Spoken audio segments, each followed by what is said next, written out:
Selamat datang di video pembelajaran mata kuliah pembelajaran mesin dari Fakultas Informatika Universitas Telkom. Pada video kali ini kita akan belajar lebih dalam mengenai gradient descent, backpropagation, dan proses pelatihan jaringan saraf tiruan. Sebelum kita mulai, mari kita lihat beberapa notasi matematis yang akan muncul di dalam video pembelajaran ini. Pertama, seperti yang kita ketahui, huruf kecil italik menyatakan single value atau skalar, huruf kecil yang ditebalkan menyatakan vektor, dan huruf kapital yang menyatakan matriks atau tensor.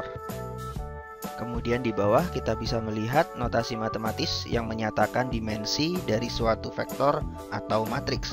Perhatikan perbedaan penulisan antara vektor dengan matriks. Kemudian sedikit catatan penting mengenai implementasi.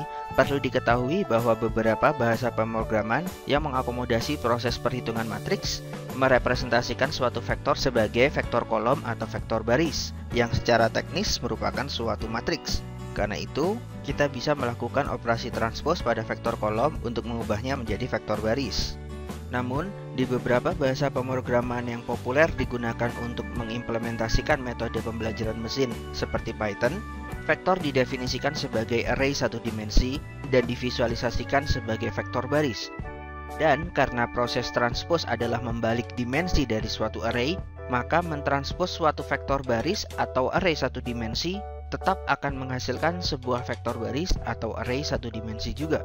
Bentuk vektor ini juga akan mempengaruhi beberapa operasi matriks dan vektor lainnya. Sehingga pada video pembelajaran ini kita akan melihat vektor kolom dan vektor baris sebagai suatu matriks dua dimensi. Karena itu, selalu perhatikan notasi dimensi yang diberikan. Kemudian, mari kita lihat fungsi regresi linier dari video sebelumnya jika kita bangun sebagai perhitungan matriks. Kita ketahui bahwa bentuk regresi linier adalah beta 0 tambah beta 1x1 tambah beta 2x2 dan seterusnya. Dalam jaringan saraf tiruan, kita mengenalnya sebagai bias tambah W1x1 tambah W2x2 dan seterusnya. Dari sini kita bisa membentuk cukup banyak formula perhitungan matriks yang sering muncul di berbagai sumber referensi. Jangan bingung karena semua bentuk tersebut pada dasarnya sama. Mari kita lihat beberapa. Misal kita memiliki W dan X sebagai sebuah vektor dan bias sebagai skalar, maka kita bisa menghitung Y hat dengan perkalian titik W.X plus bias atau X.W plus bias. Bentuk yang umum digunakan adalah bentuk yang pertama. Kemudian kita bisa menggabungkan nilai bias ke dalam vektor W dan menambah nilai 1 di dalam vektor X, sehingga sekarang Y hat didapat dari perkalian titik W.X atau X.W. Sekali lagi, bentuk yang umum digunakan adalah bentuk yang pertama. Lalu kita lihat jika W dan X adalah vektor kolom. Karena di dalam matematika, bentuk umum vektor adalah vektor kolom. Perhatikan notasinya. Maka kita bisa menghitung Y dengan perkalian matriks W transpose X plus B. Dan ini adalah bentuk umum yang sering ditulis untuk regresi linier. Namun, di dalam implementasi, jika kita memiliki sebanyak n data, menggunakan perkalian matriks kita bisa langsung menghitung Y hat untuk semua data dalam satu kali perkalian tanpa perulangan menggunakan perkalian matriks, sehingga kita memiliki X sebagai matriks berukuran n data kali D dimensi, dan Y adalah vektor integer kelas 1 atau 0, dengan W adalah vektor bobot sepanjang D, maka kita akan mendapatkan Y hat untuk semua data sebagai perkalian matriks XW plus B atau W X transpose plus B, menghasilkan vektor sepanjang N. Bentuk yang umum digunakan adalah bentuk yang pertama. Sehingga di sini kita mendapatkan rumus umum dari perhitungan single layer perceptron dengan satu neuron. Kemudian, jika pada layer tersebut memiliki banyak neuron, misalnya terdapat C neuron sehingga terdapat target Y berupa vektor sepanjang C, maka dengan input X yaitu vektor sepanjang D dimensi, kita akan memiliki matriks W berukuran D dimensi kali C output dan vektor B dengan C dimensi, sehingga tetap didapat rumus perkalian matriks Y hat sama dengan XW plus B atau WX transpose plus B, mengembalikan vektor berukuran C output. Bentuk umum masih bentuk yang pertama. Proses yang sama bisa didapat saat kita memiliki beberapa data di dalam matriks X berukuran n data kali d dimensi. Dengan target matriks Y berukuran n data kali C output, maka dengan matriks W dan vektor B yang sama, kita akan mendapatkan matriks Y hat berukuran n data kali C output juga menggunakan perhitungan Y hat sama dengan XW plus B. Setelah memahami formula perhitungannya, maka kita bisa masuk ke pembahasan materi gradient descent dan backpropagation. Sejauh ini, kita sudah memahami bahwa fungsi regresi logistik atau neuron artifisial dengan aktivasi sigmoid sebagai transformasi fungsi weighted sum dari atribut input X, yang mana kita bisa definisikan fungsi cost atau fungsi loss-nya, kemudian mencari bobot yang bisa meminimasi fungsi loss tersebut. Cara umum untuk mendapatkan bobot bisa menggunakan metode least square error, namun solusi tersebut membutuhkan perhitungan yang cukup berat dengan semakin besarnya input dimensi X. Karena itu, kita membutuhkan alternatif solusi pencarian bobot yang lain. Di sini, solusi yang kita bahas adalah metode optimasi gradient descent. Dapat dipahami bahwa dari input matriks X dan vektor target Y, fungsi cost atau loss terhadap dataset merupakan total loss dari setiap data. Umumnya, loss dari data dihitung menggunakan L2 loss atau squared error yang didefinisikan sebagai kuadrat Y dikurangi Y hat. Sehingga kita mendapat fungsi loss sebagai SSE atau sum squared error. Kita juga bisa merepresentasikan fungsi loss sebagai MSE atau mean squared error.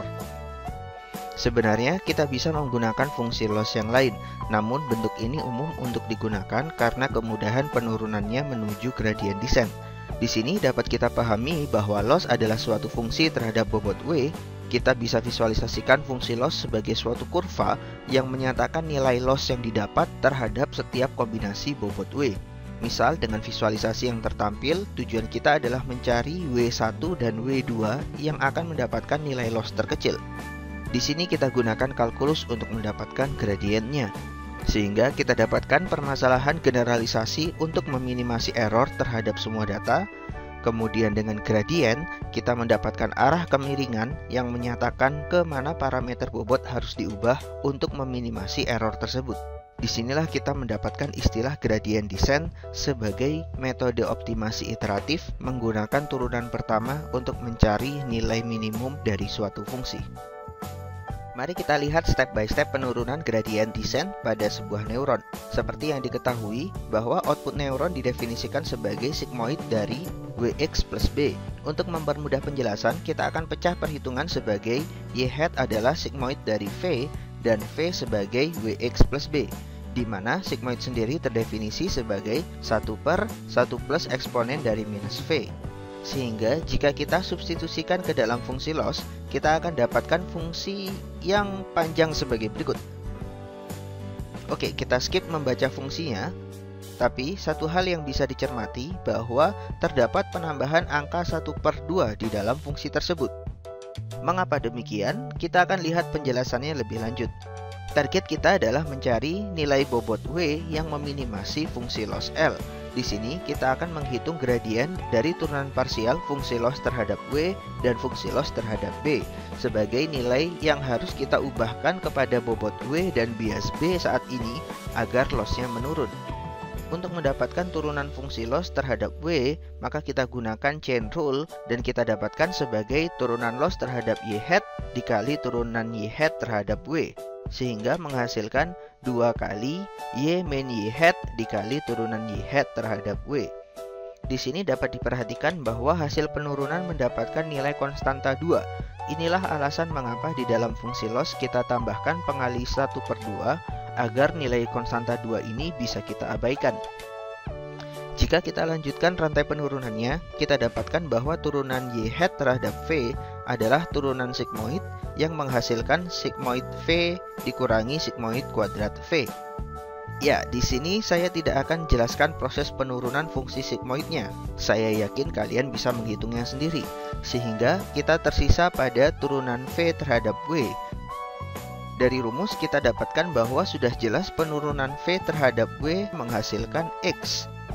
Sehingga formula akhir dari gradien W adalah Y min Y hat dikali hasil pengurangan sigmoid V dikurangi sigmoid kuadrat V kemudian dikali X, atau hasil penurunan berantai dari dl per dy hat dikali dy hat per dv dikali dv per dw. Hasil yang sama bisa kita dapatkan saat menghitung gradien bias. Hingga sampai di perhitungan 5, kita dapatkan bahwa dv per db adalah 1, sehingga formula gradien bias adalah sebagai berikut. Untuk lebih detail lagi, mari kita lihat proses perhitungannya menggunakan sebuah data. Misal kita memiliki 4 data sebagai berikut yang sebenarnya adalah fungsi gerbang AND. Namun, saya ubah nilai X1 dan X2-nya agar hasil perhitungannya tidak 1 dan 0.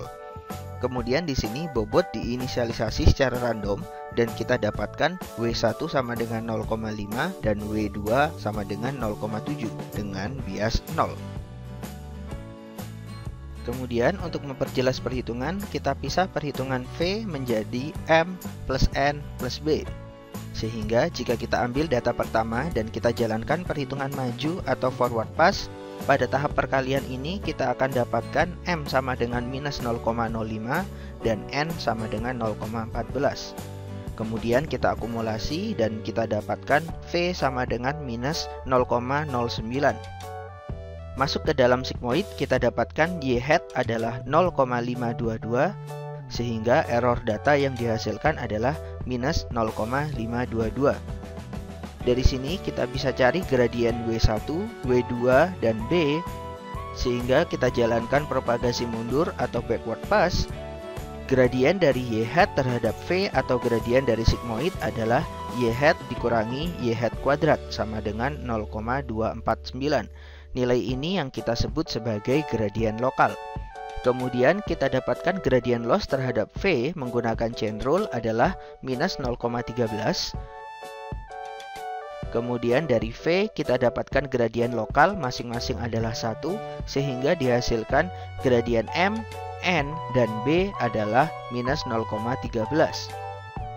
Dari sini, turunan M terhadap W1 dan turunan N terhadap W2 adalah X1 dan X2, sehingga kita dapatkan gradien W1 adalah 0,013 dan gradien W2 adalah minus 0,026. Setelah kita dapatkan semua gradien, berikutnya kita lakukan perubahan bobot. Rumus perubahan bobot didefinisikan sebagai W baru sama dengan W lama plus alpha dikali gradiennya.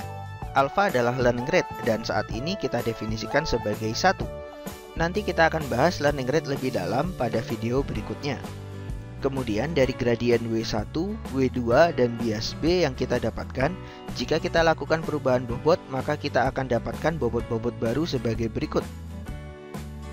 Untuk membuktikan perhitungan tersebut, mari kita lihat implementasi single layer perceptron tersebut menggunakan aplikasi Excel sebagai berikut.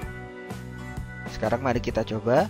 Pada iterasi 1, kita memiliki data X dan bobot W sama seperti yang dicontohkan sebelumnya. Kemudian, V didefinisikan sebagai W1X1 plus W2X2 plus B. Maka, mari kita hitung sebagai berikut.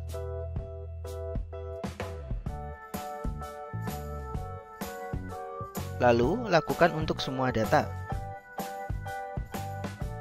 Perhatikan, di sini saya menggunakan simbol log cell untuk perhitungan V. Kemudian untuk perhitungan selanjutnya, kita perlu menghapus log cell tersebut. Maka kita gunakan find and replace dan hapus semua simbol log cell tersebut. Berikutnya kita hitung nilai Y hat sebagai 1 per 1 plus eksponen dari minus V sebagai berikut.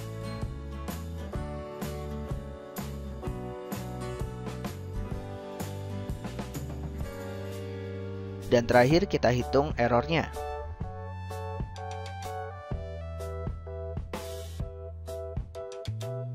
Dari sini kita bisa klasifikasikan output neuron dengan batas threshold 0,5 dan kita dapatkan hasil sebagai berikut.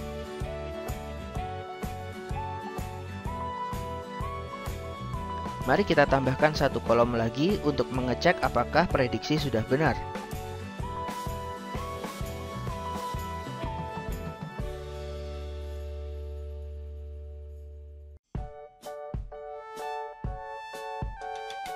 bisa dilihat bahwa kita masih memiliki beberapa data yang salah.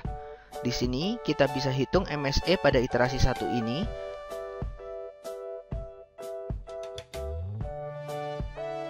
Lalu kita jalankan backward pass. Pertama, kita hitung gradien lokal dari sigmoid, didefinisikan sebagai y hat dikurangi y hat kuadrat. Lalu, hitung gradien loss terhadap V, yaitu error dikali gradien lokal V.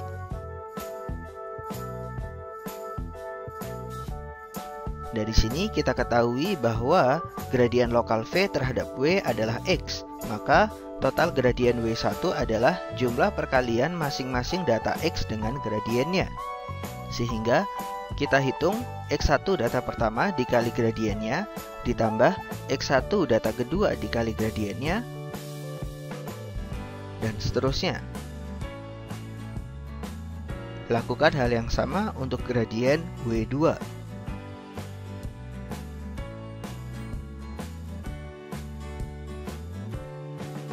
Dan yang terakhir, karena gradien lokal V terhadap B adalah 1, maka kita cukup jumlahkan gradien V sebagai berikut. Di sini kita sudah melakukan proses maju dan mundur pada iterasi pertama yang menghasilkan nilai MSE sama dengan 0,276. Berikutnya, untuk iterasi kedua, kita bisa seleksi seluruh area, lalu copy dan tempelkan duplikatnya di posisi yang tepat di bawahnya. Kemudian kita ganti nomor iterasi menjadi iterasi kedua. Lalu bisa dilihat bahwa saat ini bobot W dan bias masih merupakan nilai awal. Mari kita lakukan perubahan bobot berdasarkan gradien yang didapat. Bobot baru adalah bobot lama ditambah alfa dikali gradiennya, sehingga kita ubah sebagai berikut.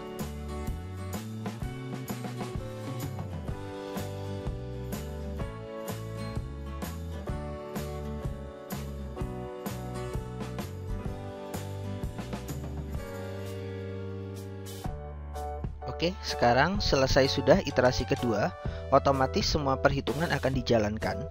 Dapat dilihat bahwa nilai MSE sudah menurun dari iterasi pertama, dari 0,276 menjadi 0,213.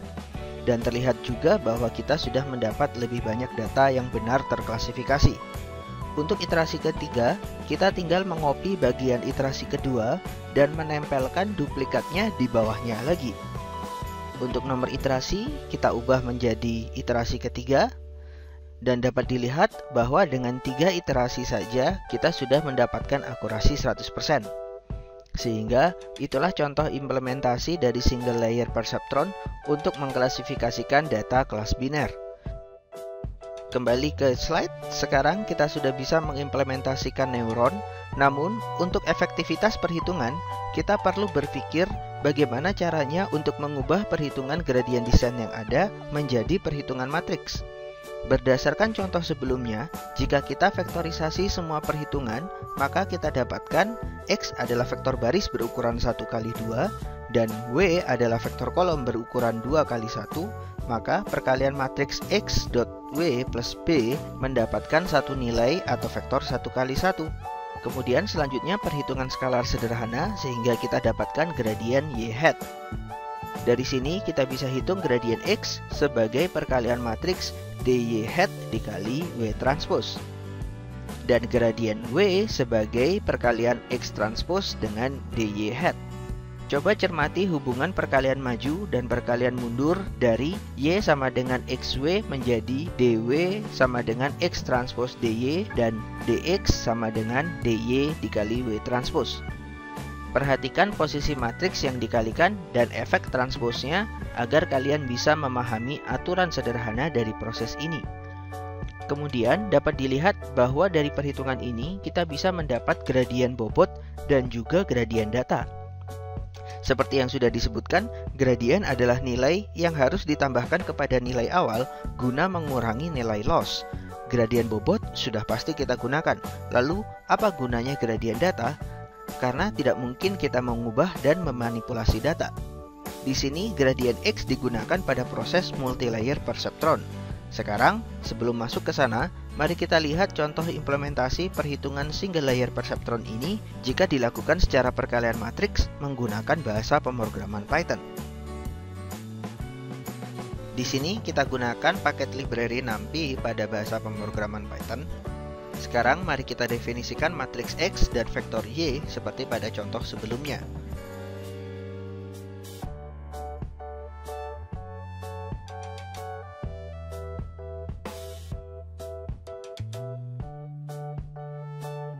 Kemudian kita tampilkan dimensi dari X dan Y.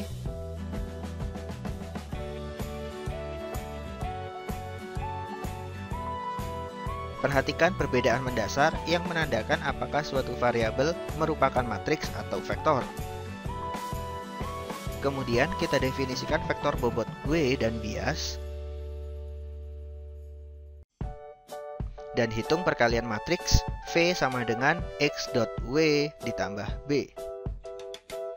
Kita akan dapatkan V sebagai vektor berukuran 4 dimensi karena ada 4 data. Lalu kita hitung Y hat sebagai sigmoid dari V sebagai berikut. Dan di sini harusnya kita akan mendapatkan hasil yang sama dengan proses perhitungan Excel.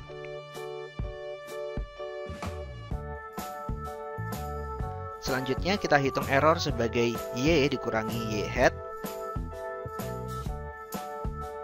Kita juga bisa mendapatkan kelas prediksi dengan membulatkan output Y hat. Sekarang kita jalankan perhitungan mundur. Pertama, kita hitung gradien sigmoid sebagai Y hat dikalikan dengan 1 min Y hat.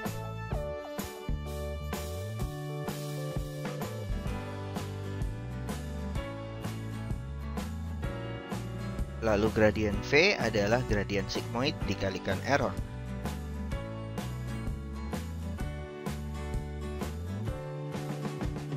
Sekarang kita hitung gradien bobot sebagai X transpose.dv. Dan gradien bias sebagai sum dari dv. Di sini sudah kita dapatkan gradien bobot. Sekarang lanjut ke update bobot dengan alpha sama dengan 1.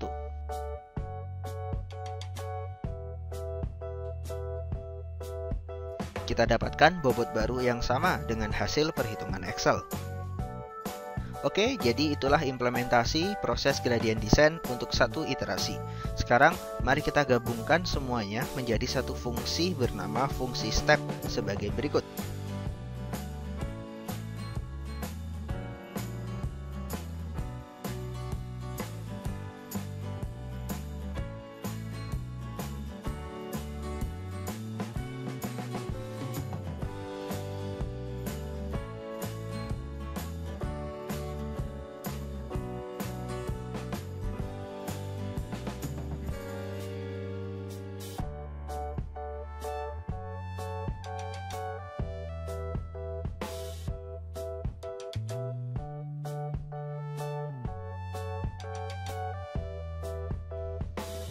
Kita tambahkan hasil prediksi dan perhitungan MSE di dalam fungsi.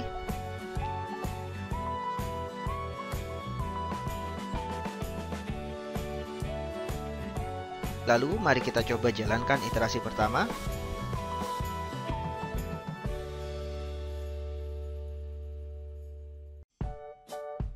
Oke, harusnya bisa dilihat bahwa hasilnya sudah sesuai dengan perhitungan Excel. Mari kita lanjutkan hingga iterasi ketiga.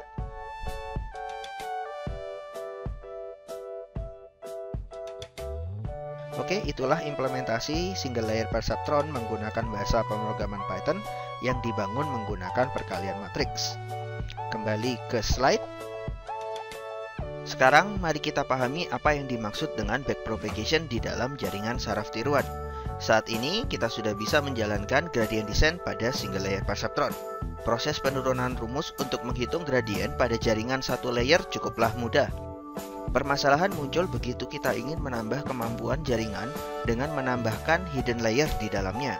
Misalkan, seperti yang tertampil, jaringan saraf tiruan 3 layer dengan aktivasi sigmoid di setiap layer akan menghasilkan rumus output keseluruhan yang cukup menyeramkan. Untuk menghitung turunan dari rumus tersebut secara keseluruhan dari awal akan sangat kompleks dan tidak praktis untuk diimplementasikan. Namun, kita pahami bahwa sebenarnya proses di setiap layer adalah proses yang sama, berapapun kedalaman layernya. Disinilah kegunaan dari gradien X atau gradien input yang didapatkan saat kita menghitung gradien bobot W. Sehingga, setelah mendapatkan error saat propagasi maju, yang perlu kita lakukan adalah menghitung turunan pertama dari layer terakhir untuk mendapatkan gradien bobot layer terakhir dan gradien inputnya. Dan di sini prosesnya sangat mudah. Gradien input tersebut kemudian kita gunakan untuk menghitung gradien di layer sebelumnya, dan terus hingga layer pertama. Inilah yang disebut backpropagation atau propagasi balik. Definisi dari backpropagation adalah proses propagasi error atau gradien output secara mundur melalui tumpukan layer untuk mendapatkan seluruh gradien bobot dari ujung hingga layer awal. Terdapat dua proses di dalam backpropagation yang sudah disebutkan sebelumnya.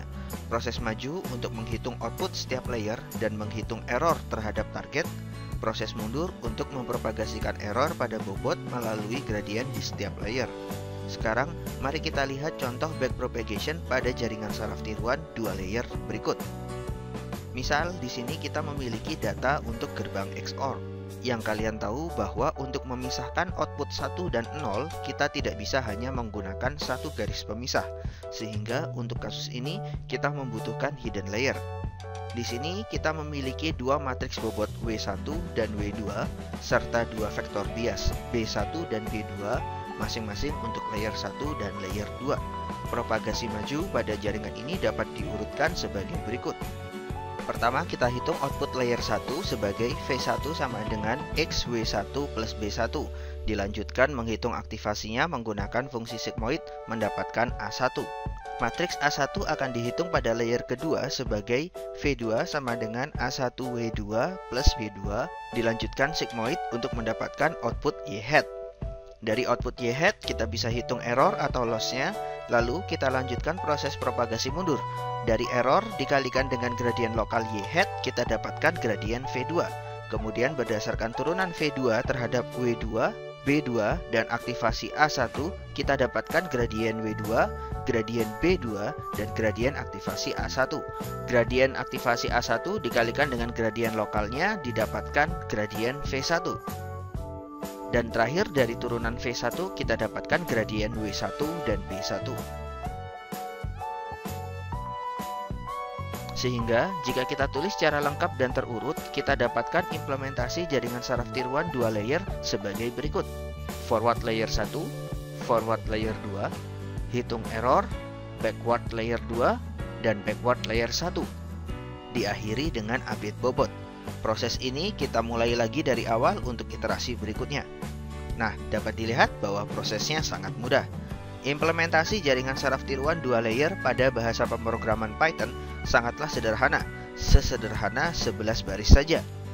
Sebagai penutup, mari kita lihat implementasi jaringan saraf tiruan dua layer tersebut menggunakan Excel.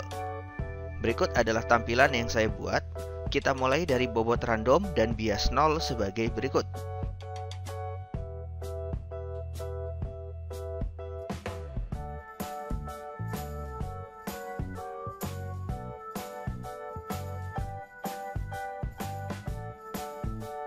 Sekarang, kita mulai propagasi maju dengan menghitung isi matriks V1 sebagai perkalian matriks X dan W1 ditambah B1.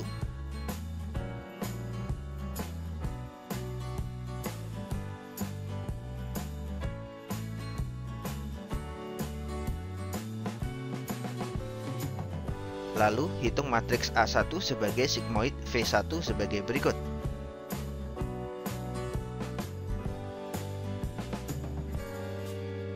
Lanjut ke layer 2, hitung matriks V2 sebagai A1 dikali W2 plus B2. Lalu, hitung output Y hat sebagai sigmoid dari V2. Di sini kita buat thresholding untuk mendapatkan kelas prediksi.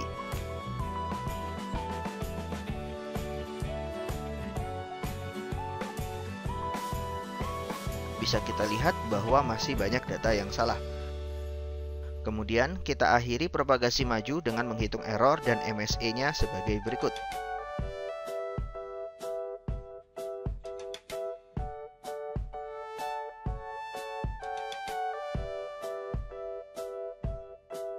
Sekarang untuk propagasi mundur, kita hitung gradien V2 sebagai error dikalikan Y hat minus Y hat kuadrat.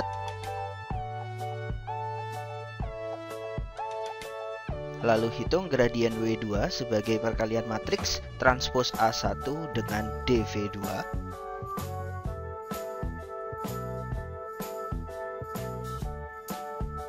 Dan gradien V2 adalah sum dari dV2.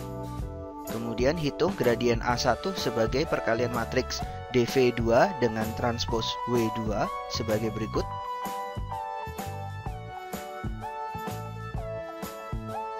Dilanjutkan ke layer pertama, hitung gradien V1 sebagai gradien A1 dikalikan A1 minus A1 kuadrat.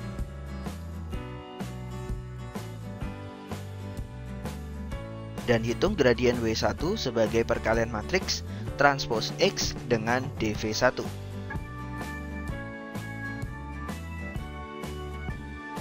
Dan terakhir, gradien B1 adalah total per kolom dari dV1. Oke, sampai di sini kita sudah mengimplementasikan satu iterasi backpropagation pada jaringan saraf tiruan 2 layer. Untuk iterasi kedua, sekali lagi kita copy dan paste seluruh area perhitungan. Kemudian kita ubah nomor iterasi sebagai 1 plus iterasi sebelumnya. Terakhir, untuk update bobot, mula-mula hapus semua bobot dari W1, B1, W2, dan B2.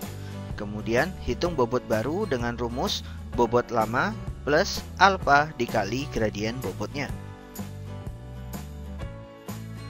Lakukan juga untuk W2.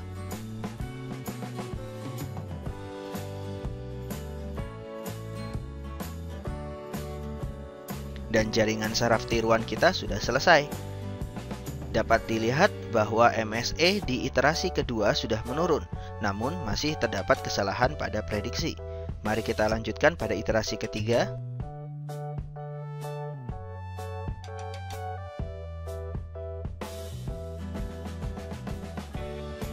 Iterasi keempat. Dan iterasi kelima. Dapat dilihat bahwa pada iterasi kelima kita sudah mendapatkan akurasi 100%. Sebagai penutup, sedikit mengenai teknis implementasi yang bagus untuk diterapkan adalah membangun blok-blok proses pada jaringan saraf tiruan secara modular dalam bentuk fungsi API. Bentuk fungsi API yang umum diimplementasikan adalah dengan membangun setiap fungsi forward dan fungsi backward untuk setiap blok proses. Sebagai contoh, untuk proses perkalian matriks Z sama dengan X dikalikan Y, maka fungsi forward menghitung hasil perkaliannya sekaligus menyimpan matriks-matriks input yang akan digunakan untuk proses backwardnya. Kemudian pada proses backward dihitung turunan perkalian matriks tersebut untuk mendapatkan gradiennya. Misalnya pada proses jaringan saraf tiruan yang sudah kita pelajari, maka kita akan membuat fungsi linear forward atau yang biasa disebut sebagai affine forward dan affine backward. Kemudian kita juga membuat fungsi sigmoid forward dan sigmoid backward. Sehingga jika kita membangun model menggunakan API seperti yang disebutkan, untuk membangun model single layer perceptron, kita cukup memanggil affine forward, sigmoid forward, hitung error, lalu sigmoid backward, dan affine backward, seperti yang diilustrasikan.